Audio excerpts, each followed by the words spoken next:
¿Qué pasa? La señora Janet. ¿Qué pasa? Mañana hace 3 obstáculos.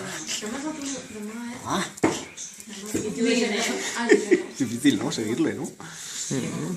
¿Ahora qué? ¿Ahora qué? ¿Ahora qué? ¿Eh? ¿Ahora qué? Ahora te he pillado ahí, ¿eh? Ahora te he pillado ahí. Uy, a mí me muero. Aquí no habías estado, ¿no, Jesús? No, Un pueblo como este. yo soy vuelo mucho más pequeño, pero como este no.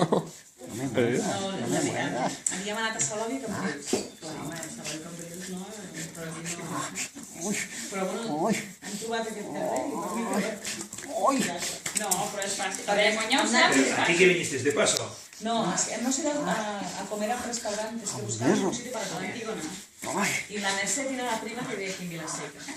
Así que a vegades m'has dit, no? Y m'ha que ya hay un restaurante que se llama Antígona y després no sé si cuando vaig preguntar. porque si no luego